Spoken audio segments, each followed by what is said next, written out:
So with that, Professor Yunus, very warm welcome. And you said that you were going to just make a few opening remarks about, indeed, what is on your mind, if not on your desk. Well, thank you for inviting me. That's what I wanted to say. I have come to London with many incarnations. I was remembering my first incarnation as a Boy Scout way back in 1955, just returning from 8th World Jamboree held in Canada. So I was interviewed by BBC about my experience in Bangla program. So I earned 2 guinea for that. So I still remember. It's a tremendous source of enjoyment that I earned 2 guinea in London. Since then, I have been here for many reasons. So one of them, as you mentioned, microcredit is issue. And then on youth movement, on social business, on creating a new world of 3 zeros, zero net carbon emission, zero wealth concentration, zero unemployment, and kind of pushing the idea every time that we have become part of a wrong civilization. We created a wrong civilization and just self-destructive civilization. We have no scapegoat in this civilization. We can, if you want to save ourselves as a human race, only way left to us is to create a new civilization, abandoning the present civilization. A civilization which will be characterized by 3 zeros. Zero net carbon emission, zero wealth concentration, zero unemployment. That's what I was doing and enjoying it, finding many, many people who would like to listen, argue, and get involved. It's an action thing. It's not just academic discussions and leave it at that. So I was very happy with that. But then new incarnation comes. I have to head a government. Absolutely unheard of. I never thought about it. And I got into it. So today I came in that incarnation.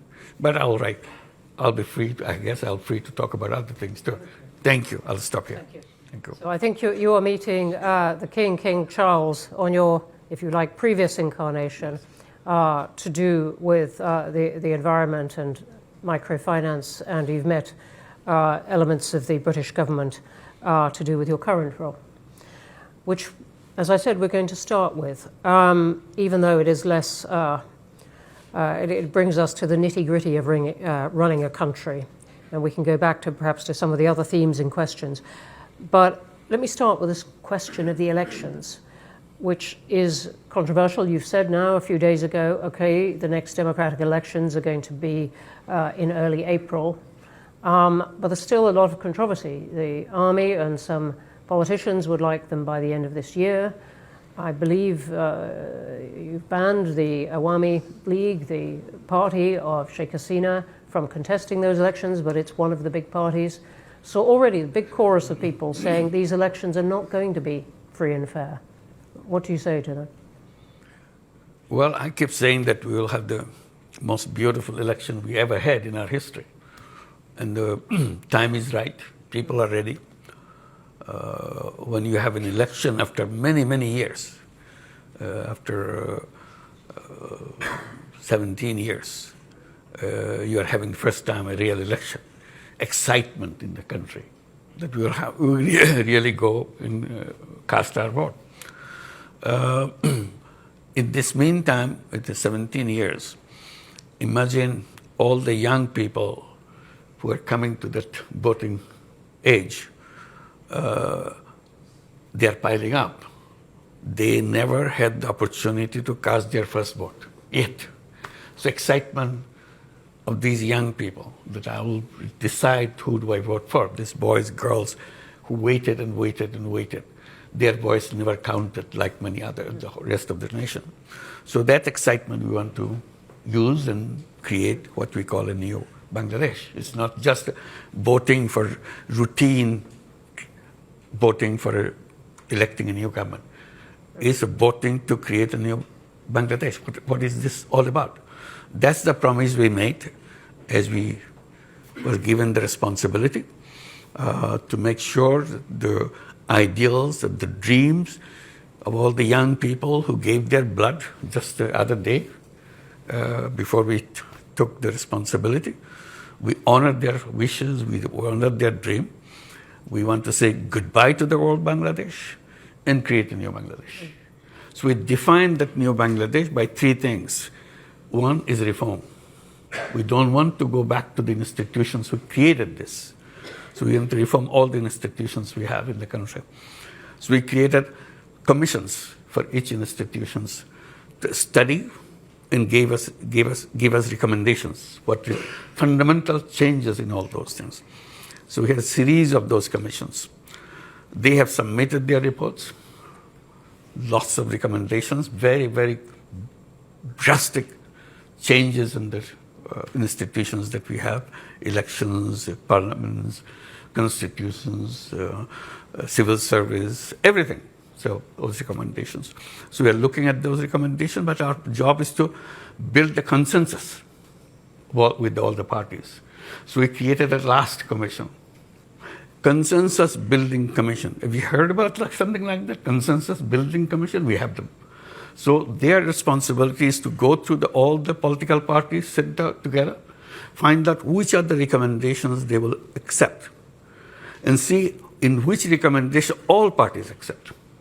That's a tough job for Bangladeshi politicians to agree on something all parties agree. You know, I must say it would be tough for many politicians to agree on that because, and that's not a joke about politicians, because they might say, look, that's taking away the democratic element. Why don't you trust the voters?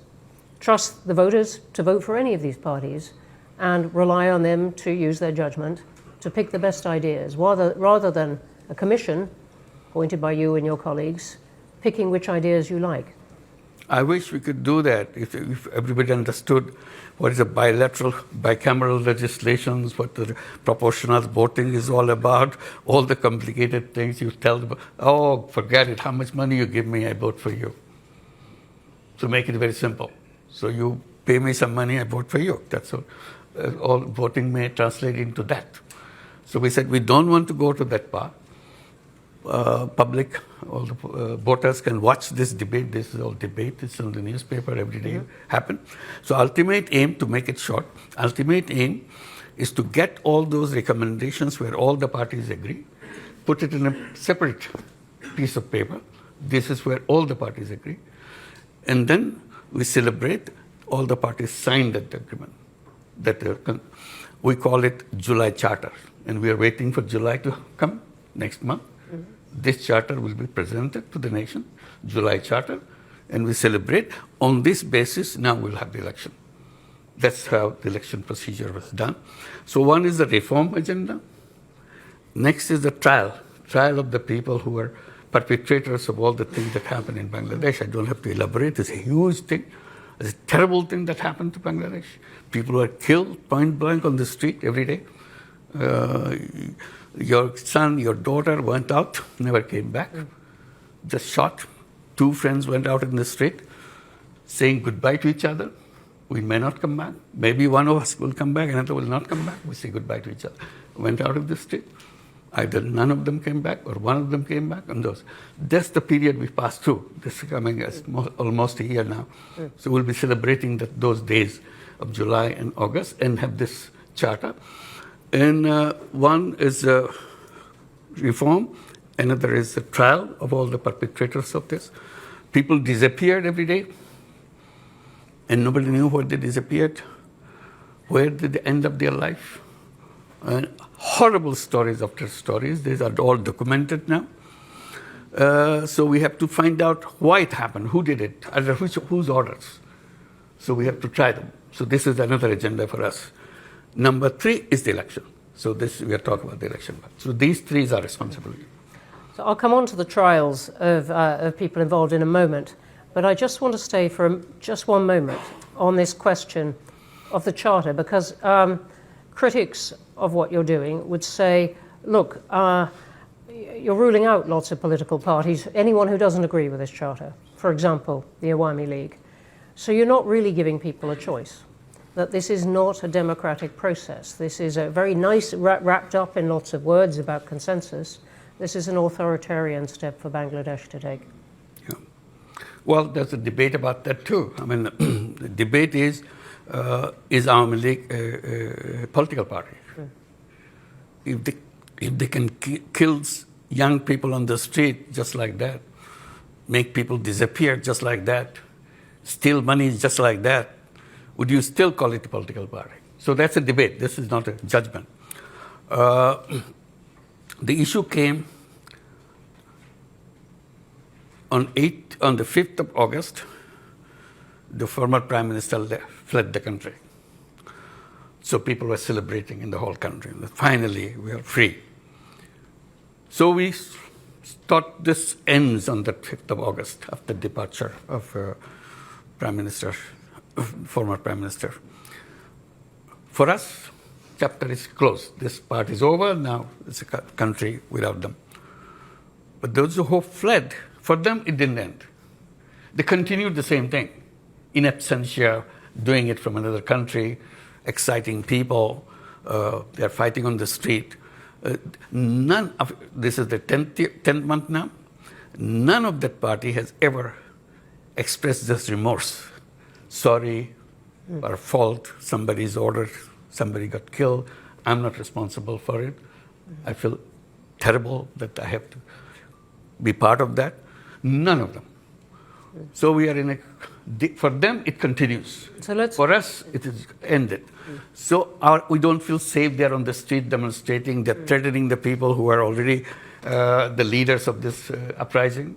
So safety of the country, safety of the politics of the country, the nation has decided that for the time being, the activities of Awami League will be suspended for the time being. That's all we have done. We have not banned Awami League, we have not done anything. Until the trial is over, that's all. The trial of those people? All the people who were found guilty. So let me ask you then about that. Sheikh Hasina is obviously under the care of India, now in a secure house there, which she fled to. We'll come on to relations with India as a result. But if I said to you, why not leave the question of the trial to the next elected government? What would you say? Why is this interim government going to deal with it? I didn't decide it. We are given this task by the people who invited us to take the responsibility, 3 tasks. And we've accepted those 3 tasks. We are just going through that. Let me just ask you one other thing on this particular period. I'm looking over at some of the media, but there have been a lot of reports of a clampdown on media in Bangladesh over this period. What is your response to? It's false. It's not true. Not true. They never had so much freedom in their life. They can say anything they want. Yeah, we may hear some of that later. I know. Yeah. Let me come on to other questions about the economy, which is the role of anyone who takes on a job as you have done, and suddenly dealing with the economy of your country at a particularly difficult time. What has been the impact of the upheaval in tariffs that the world is going through? Well, this is a very tough job for us. While the world is going through all these problems, we are going through another set of problems. We are at the zero level of our economy, or a negative level of our economy. Not only zero. Zero is still, you have positive thing that you can move. We have huge bills to pay because all the mega projects previous government took, so that they can make lots of money out of that, cut from those things. Now they are maturing to be paid. We don't have any money. All the resources from the banks, from the other sources, non-banking sources. In total, we estimate, given to our white paper, $234 billion taken away from the country, and documented in which way, and so on and so forth. So that's where we are. Resources gone. We start from obligations to payment. It's a negative. Our foreign exchange reserve at the bottom because it's empty. banking system collapsed completely because the banking system is very easy to transfer the money, very simple procedure. Under threat, the whole board resigns. You put a new board of your choice and start issuing loans to your friends with the understanding this is a gift you get. You never have to pay back. There's no collateral, nothing. So this is the banking system we inherited. So we have to restore the banking system in some way. We have to make payments for all those people who are knocking at the door with the big checks, big bills that we have to pay. Otherwise, we're going to the court, which is not good for us. So we have to, and in that crisis moment, the best thing that happened to us, the overseas Bangladeshis, many of them are here, in London, in England, and so on, in Middle East. They kept sending remittances, huge amount of remittances, and that saved us. The economy was saved with them, and that remittances keep growing, keep growing, keep growing. Today, our balance of payment situation is completely changed. As you said, and that has been a real transformation. The IMF, though, is having a lot of meetings with Bangladesh, and it is quite clear on this, it doesn't want Bangladesh to wait for the next government, it wants the interim government to deal with some of the things right now. One of the things it wants is that you find a way to increase the rate at which people pay tax, that more people pay tax, that you can collect it better. Is that something you think is within the powers of an interim government? The first thing I must mention in this, amazing response we get from all the governments of the world. Enormous support. They feel so relieved that finally this thing happened. Now we can have a government we can talk to and we can work with. And they said, any support you need, please tell us. We'll be very eager to do that. So that gave us a moral boost, that we are not abandoned. Government of United Kingdom, Great Britain is one of those countries. We are very grateful to them. Like European Union, United States, Japan, China, you name it. Every single government came with the enormous amount of support. And that gave us a moral boost that yes, we are not abandoned, we are not alone, they'll be helpful. And they were really helpful. You mentioned IMF. Yes, IMF also helpful. World Bank is helpful. All the international agencies. Not everyone uses those adjectives, so I'm telling you it's a very concrete thing. Yes. The one that IMF came into the picture because the last debate that we had for the final release of the fund, the IMF was controlling and they agreed to give us, that you have to open your foreign exchange rate. It should be left to the market. We are worried about it because so far we are controlling it so that we don't kind of expose ourselves in the drain of all the foreign exchange gone because of the system. So opening this to the market is a real issue, a big decision for us, which we debated, and what the IMF said, no, nothing doing. Unless you do that, we are not releasing our funds. We tried to convince them and explain the danger of it and so on. They said, no, we understand. But we studied, I think you can handle it. So we started saying, are we able to handle this? Let's open it up. Finally say, if they see some positive thing, why aren't we seeing it? So I challenged them. They finally agreed that let's do that. And tell them again, kind of note, in case we get into difficulty, we'll revert. This is just to protect ourselves. IMF says, okay, go ahead. We opened it, nothing happened. Same exchange rate, it's just a little bit, it's normal, it's working. So we are celebrating that finally we see the strength in the economy and so on. So IMF role is very positive. It's not a negative one. It's not trying to push us into trouble because of some principle they're holding on to. It's not like that. We were not willing to jump into the water. They said, come on, you do it. You can make it. And finally we made it. That's it. So we are thankful to IMF. Okay. Let me ask you about relations with India and China, which seem to me to be somewhat in flux. Sheikh Hasina's government was very close in a way to India. Now she's there. Relations with India perhaps a bit less a bit cooler between your team and Delhi now. Perhaps a little bit warmer on China now. What is your account of this and what you are trying to do in foreign policy now?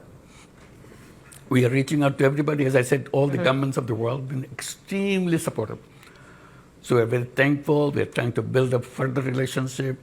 We're asking for the help that never gave before. They were not existing before. So we said, let's do that. One of the things we're saying, corruption. Bangladesh is just deep into corruption. Everything is, system is corrupt, people are corrupt. So how to clean it up?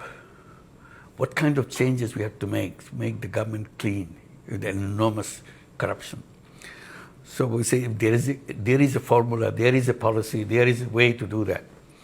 So I mentioned something, that the conversation I had in September at the United Nations General Assembly. I was meeting all the world leaders to explain to them what's the situation in Bangladesh. So I was meeting Ursula von der Leyen at the European Union. So among many issues discussed, I said finally about the corruption. I don't know how to get out of this. Is there any way, is there any recommendations you make that we can follow? So she gave a big smile. She said, you know what? We are coming from worse than that. The European Union coming from the worst of the corruption that we are facing. So yes, many of our countries were trying to join the European Union. We're just all over corrupt. Everything. You never heard of those kind of corruptions in your life. They had it. So we have to install a system of cleansing them up, cleaning it up, washing them off, so that they can be clean as everybody else and join. Once they're clean, then we take. So we learned everything how to make it happen. So how? Because some of the pressure was put on those countries, and not with perfect effect, but it was put on those countries because they so much wanted to join the European Union. Right. So what is the pressure on Bangladesh politics and society to clean up? It is a historical moment for us. If we can't do it now, we'll never do it. So we made us sure that this is the time. The history has given us a window. We can do things which no government can do. Because all governments are partisan, have far supporters to take. We have nothing to do with that. We have nobody that I will be waiting for getting his vote for me to come back again. We are going. That's very clear. So we have the moral strength. As the interim government. Absolutely. Yeah. Interim government is a historical opportunity. It's an amazing opportunity. How in the short year, the 9-10 months that you've got, how are you going? And I'm interested. Chatham House has done a lot of work on corruption. Our most recent big project in Nigeria, but it's a problem that many countries have. I'm just interested in what you are trying to do. Just want to give one example. Yeah. You need a passport. You have to go to the passport office, apply, and somebody will show up. You applied for a passport. If you go this way, it will take years. You'll never get it. You make a deal with me, give me X amount of money. I'll deliver it at your home. The guy is a representative of the officer who issues the passport. So everything that you see outside, all the norms, rules, procedures, now implemented not by the government officials, by their representatives who split the money that they earn. So what we said, from now on, we'll deliver passport online. And people were very happy that, okay, you can issue passport online. They go there to get this or try it at home. It doesn't work. What happened? Server is down. Somebody's manipulating. It's really interesting. I mean, several countries are finding a way to use technology to cut out the person behind the desk. Very helpful. Yeah. So what we did, we started creating some kiosks. Government Service Center. We don't say government. Bangladesh Service Center. Young guy with a computer sitting there, boy, girl, been trained to give all the services. This is all we made. All these months we are preparing all the ministries. Every service you got, whether you're paying taxes, or you're issuing driver's license, or you're issuing your renewal of your passport, whatever, or your land tax, which is absolutely complicated. They can make as complicated as they could. So now everything has to be delivered online. So we trained these young people, just started last month, this kiosk. And you come, there's a price list. If your passport, so many days, this month. It's so many days, and we deliver home. Not all, you give your message, you come and pick it up. That's it. So we have 3 centers now. Within next month, we'll expand to several more. Gradually add to several more. And we are challenging every ministry. How many services you are ready to provide online? They said, we have 5, we have 10, we have 15. Okay, whatever you give it to them. Train them. If they have difficulty, we'll have a meeting together. Why you are having difficulty? Maybe technological will solve the problem. It's our job. I said, the task of the interim government, by the time they leave the government, all these services will be available to people, and all the ladies at home in the villages, women, housewives, they will be delivering these services. We'll train them, they will deliver it. They don't have to come to the city to do that. Wherever you are, you have the computer, you have the everything. Or the phone, yeah. So this is the journey that we want to complete. All right. So thank you for that detail, which is very inspiring. I want to jump to a vision of something much more difficult, which is the Rohingya. Hundreds of thousands of them in the camps. What is going to happen? Well, that's the question I raised as we came to the responsibility. Rohingya is mentioned. Only time they mention who is paying for their food, who is paying for their education of the kids, that's about it.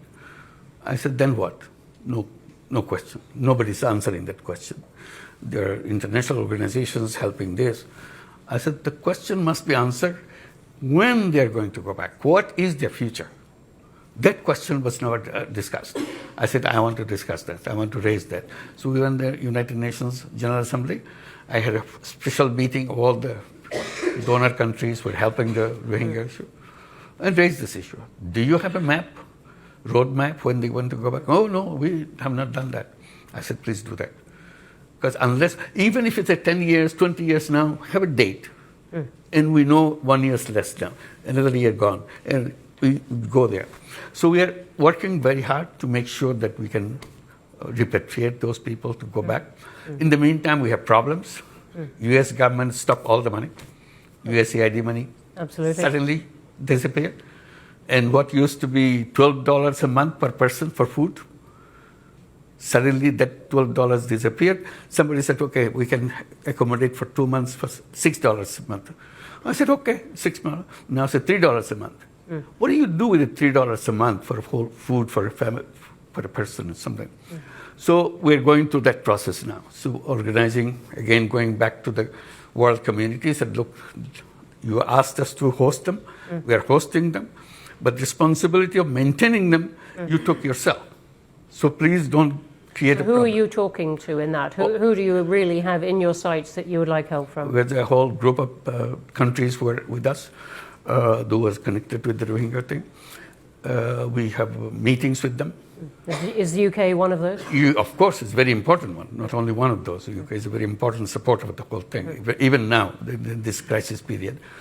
So we urge to have a global meeting of the Rohingyas on these issues and related issues in September this year at the United Nations. Have a separate UN General Assembly session on that, on the sideline of the General Assembly. Have that and discuss all these issues. This is one. In the meantime, political changes happening in Myanmar. Rakhine State is taken over by Arakan Army, which is all the hub of the Rohingya population. They have a new push of the Rohingyas pushing into Bangladesh. We started with 1.2 million Rohingyas. Now it's another 200,000 coming in from the other side because of the things that are happening on the other side. So increase. And the most dangerous thing that I felt, and I started raising that, I said, when they came, Rohingyas came to Bangladesh, they came with their kids. They didn't leave their kids. Some of the 2-month-old, some of the 2 years old, some of the 5 years old. I said, 7 years are gone. The 5-year-old became 12-year-old, and so on. And each year, there are 35,000 children are born. So they are growing up too. So we have a whole new young generation coming up. And they have no hope. They don't know who they are, what they are supposed to be doing. It's a prison that they live in, but they have the mobile phone. They see everything in the world. So they see, what is our future? I said, these will be very angry young people growing up. How their anger will be expressed, we don't know. Whichever way it will be expressed, it will be a big explosion, I can assure you right now. Please help us so that before that explosion point comes, we can take care of them. They're happy with their life. They're as creative, as talented, any of our kids. They are no different. But they are in a situation, they see the world outside on your mobile, we see the televisions are everywhere, but they don't see their life. They are in a prison. And why they are in prison? They have stories to listen to their mother, their father. No answer, why do we come back home? And that's a very important question to be answered for them. And your plan is still that eventually they go back home? That's the only way it can be solved. You're not going to integrate them into Bangladesh? It's impossible to do that. It's impossible. Why? It's already the people who live around the camps, very hostile. Very simple reason. You get everything free. And we are struggling to make a life. And then you take our jobs, you take our food, you take away things from us. Why don't you go back to your country? Why are you interfering with our life? Those kind of things. Your children having a fun life, our children, no life. To them it's a fun life because you're sitting there not playing games. It's a fun life. Our children is working hard, but no life. So that will spread. The moment you say that, you promise that they will go back. The government promised that they will go back, and they know that. Now, to say that they will stay with us, who are they? We are having difficulty now. You are putting them into us. No political government, no government will accept that. You've made the point very, very clearly. Let's go to questions. There are going to be a lot of them because there are a lot online, I can see already. Well, a lot of it. Go. Hands up everywhere. Can I take the first opportunity? Who is speaking? Me. I'm going to go to the woman here in the front. Okay. And then we're going to go one at a time. I'm going to take a couple here. I will come to you. And I will get the people in the back as well. Thank you for the opportunity to question you. My name is Sami Akhtar and I'm a UK correspondent for the Daily Sangram Pratidin. So I have a question for you about your reformation agenda. You have said that for the freedom country or Bangladesh, new Bangladesh, you have to change some key points. Those are related to your reformation, which is reform. So now my question is to you that when you arrived at Dhaka airport on 8th of August 2024, you said that your main challenges is to bring all the people together. So whenever we see that the Bangladesh first President Bangabandhu Sheikh Mujibur Rahman's, his house was demolished by over the 6 hours by Dhaka City Corporation bulldozer. So there we have seen that the administration was silent. So on this basis, you have you have made division by separating particular persons or their supporters. So on this basis, we can say that how you plan for reform Bangladesh or make unity, accept them, and are you an only advisor for the other half, excluding them particular parties or the persons? Okay. Thank you. Thank you very much indeed. That's a lot of questions. Yeah, simple answer is lots of questions, lots of issues, all came at the same time. We can handle everything right away. So it's a kind of period that we have gone through. Things have calmed down, come to order. Now we are dealing with it. Bringing order to the nation was a big task for us because the police force that we got, yesterday they are shooting at the kids. And today, suddenly they said, okay, clear the road, get out. Who are you? They want to beat you up because you killed my brother, you killed my son, you killed my sister. And now you're telling me to do what to do. So they're afraid to go to the road. So we had a deadlock situation. We didn't know how to handle those kind of things. So it took time. And luckily, I can report you, That has come down now. People are accepting the police, all the people that identified as the perpetrator of all the terrible things that happened to Bangladesh, taken out of the services, and they will be under trial. This is the trial becomes such an important thing. You know the person. It's not something some police. I know the guy who did that. It's in front of me. It's in my video. I can show you my video. The whole thing happened in Bangladesh with open videos everywhere. So all recorded. It's an amazing kind of uprising where every single event is recorded as it happened.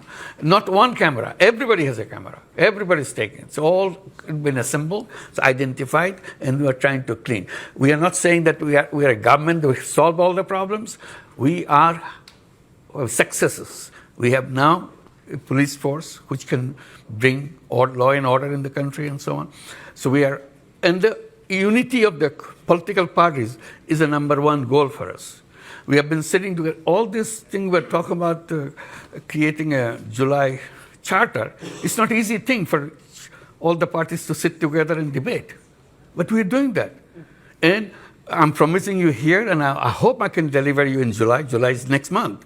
That charter will be announced in the presence of all parties. That's the best unity you can get in any country after a revolution within a month, within a year. Okay. Thank you very much. Come, the front row here, the man next to you. It is so packed. Thank you, Chair. Would you like to say who you are, please? My name is Bulbul Hassan. I work for Channel Television. I've got a very precise question. People in Bangladesh, a significant number of people in Bangladesh, apparently disillusioned with the conventional political system. So once the election is over, the democratically elected government takes over. Are you in a position, or do you have any desire to be a part of that government? No way. No way. Good one.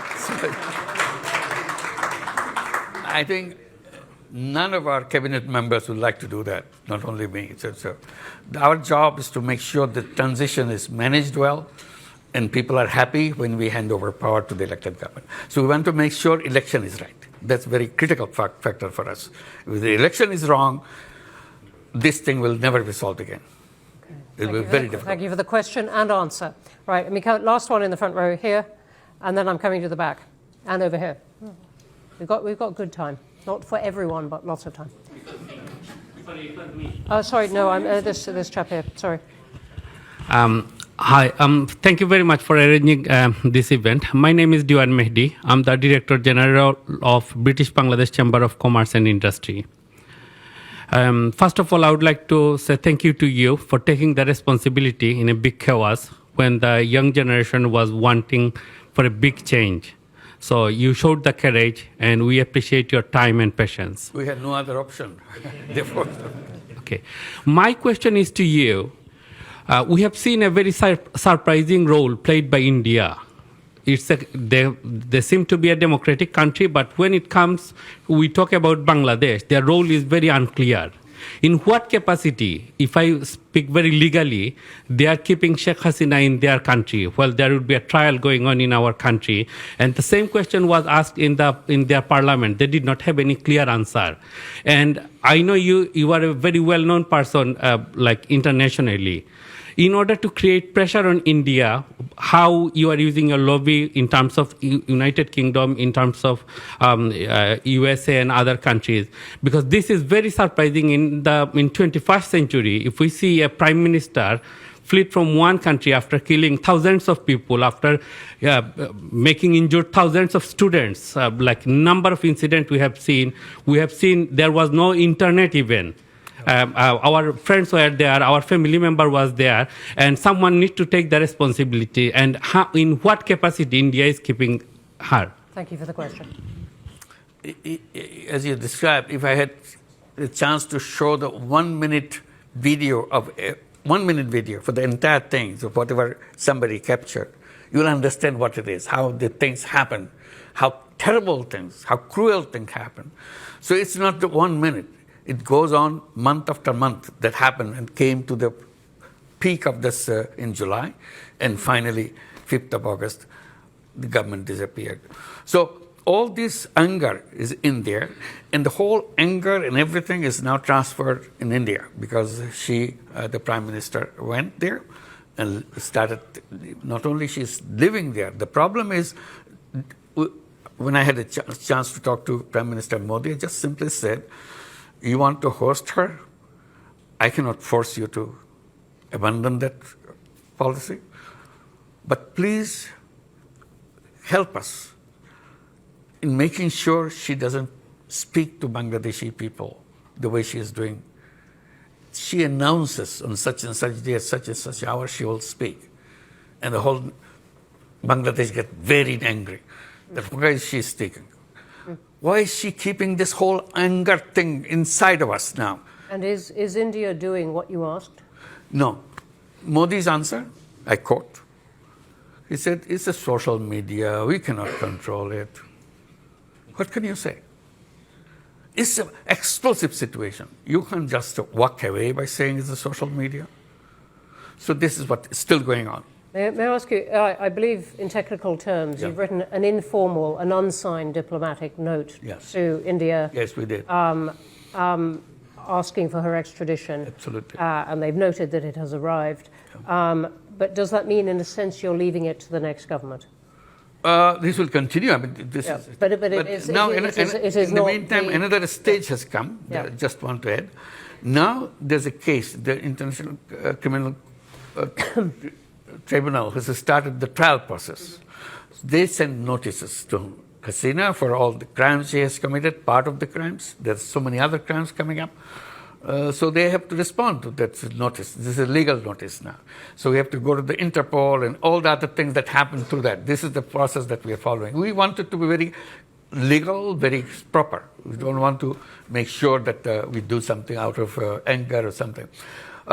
We want to build the best of relationship with India. It's our neighbor. Mm-hmm. We don't want to have any kind of basic problem with them.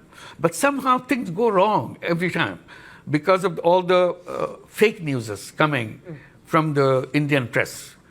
And many people say it has connections with the policymakers on the top and so on. So this is what makes Bangladesh very jittery, very, very angry. We try to get over this anger, but the whole barrage of things keep happening on the cyberspace. We can't just get away from that. Even if I try to peaceful, suddenly they say something, do something, anger comes back. Okay. So this is our now big task, to make sure that we can have at least a peaceful life to go on with our life, to create the life that we are dreaming about. Okay, thank you. I'm going to take two now who've been very energetic, right by the wall. Yep, you. And then I'm going to take the one who has been, yes, you, who is going like that. Right at the back. Yep, you. Pointing at your own head. Yep. Thank you, Professor Yunus. My name is Nazimuddin. I'm the chairman of Chatham Samiti, UK. I was born just 2 miles away from your birthplace. Okay. So with that disclaimer, I wanted to ask a question to you.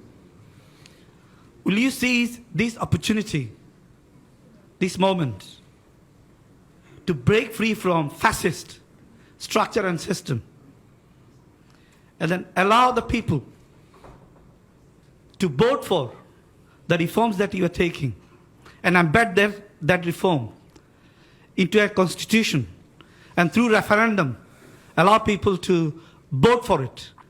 As far as I'm aware, about 20,000 comments that I read on social media, 95% people support your reforms. We don't want to be hostage to political parties. Why don't you just go back directly to civic societies and the people and allow them to vote whether they would like to go ahead and change Bangladesh for the future and make it a real tiger for the world economy. Thank you. Thank you. I want to be clear. Are you asking for a vote on the charter? Absolutely. What Yeah. I'm asking is that July Charter, of course, will be a legally binding agreement. Yep. But in order to sustain that reform, it needs to be structurally built in within Constitution. You'd like a vote on that? Yeah, we heard about that, about having a kind of referendum on the issues that we have. There are so many complicated issues. The argument is referendum will be meaningless because most of the people don't even understand what you're voting for. So people will laugh at it, that it doesn't make any sense. So it's the politicians representing the people, all parties. They are involved in all these political issues and all the national issues, and they're supposed to understand, they're supposed to debate. If they have agreed together, all parties, that's what we are focusing on, all parties, then it's more real than giving it to a referendum of all the package. It's a big package. So this is what the path we took. Referendums have lots of problems with them, as many countries know, but... You must be referring to something. They're smiling. But it would answer the point, the challenge to you, that this charter is in some way not democratic. We can come back to that. Let me come to you who stood up. You've been very energetic. Chief Advisor, welcome to London. Thank you. On behalf of British Bangladeshi community, I'm Councillor Saifuddin Khalid. I'm also a practicing barrister, British Bangladeshi practicing barrister in London. I have two questions for you. How confident are you? Could you possibly have just one? It's very quick two questions. I'm not going to make a statement. How confident are you that the political and democratic organs will be well equipped to hold a general election, a credible election with level playing field by April 2026? We'll try our best. And secondly, British Bangladeshi community would like to have a meeting with you. Do you have a plan to meet British Bangladeshi community who are eagerly waiting to meet and have view exchange with you? Thank you, Chief Advisor. Thank you. Thank you very much for inviting. I wish we could, but our program made such a packed program. We're rushing from one to the other. Thank you so much, but definitely we'll try to keep in touch. Thank you. We can take this Very kind of you. as part of the meeting. I'm going to the woman in a white shirt there. Sorry, I can't quite see. Yes. Okay. Hello. Professor, my name is Dr. Zoe Mandage, and I'm very, very interested in Bangladesh and especially the young generation, the generation which stood up for justice. And this is a role model for all of us. My question is that with the new technology such as AI, what can be done? What is in your policies and support you're giving to that 10 million student who rose in terms of, having a hope for future, getting a foot place in the market, in the global market for future and for jobs? And there are obviously countries around you that are running special AI programs. Is there anything that we can do to help and support the students especially? Thank you. Thank you. Thank you for your offer. It's a very important offer. We want to be supportive of the young people as much as we can. And I try to bring to the notice of the world and notice of people in Bangladesh. Bangladesh is a very unique country. It's the 8th most populous country in the world. Don't forget that. It's a huge number of people in that country, 180 million people, in a very tiny space. The most important part of that is not about the density of the population, is about the age of the population. Half the population of that 180 million, 90 million people, is under the age of 26 and younger. So this is a unique feature of Bangladesh, where many countries getting older and older, they don't have people to work in these countries. Bangladesh is getting younger and younger, and young population everywhere, and very talented young people, not just young people, very talented, very creative young people. I get goosebumps when I think about this. This is more than gold mine. You can do anything in the world with this young population, only if we can run our country right. Because this is needed not for Bangladesh, it's needed for the whole world. I was recently visiting Japan. Amazing thing, request they're making. Please send your young people to Japan. We want to take as many as you can send. So we signed 2 agreements in this trip to send 100,000 young people to go and work in Japan. And I said, please keep these doors open so that we can continue to bring young people from Bangladesh, boys and girls, not just boys and girls, to come to Japan and do everything that you need to do, because you don't have any population to run your factory, run your businesses, run your buses. Their buses are stopped. They have no driver. Their taxis don't function. There's no driver. Your businesses shut down because there's no people who run the business. Their agriculture stopped, abandoned, because nobody's there. Their machines are there, farmhouse is there, land is there, no people. I said, okay, we will be very happy to help you, to send our young people. They said, only thing you need to do, teach them how to speak Japanese. I said, we'll do that. We'll do that. That's a great We are a very answer. lucky country. That's what we say. We're a very lucky country to be so resourceful with human beings. Great. No, can I? I'm sorry. I'm going to come here to the front row. There's a storm of people with things to say. Thank you. Give me a chance. Assalamu alaikum. Dr. Mohammad Yunus. First time I met with him in France when Grameen Czech fair. Second time in 2099 when Bangladesh problem is arsenic. Yes. This time Dr. Yunus held one meeting in Paris. This time I was there. Third time I met with him in Spain. This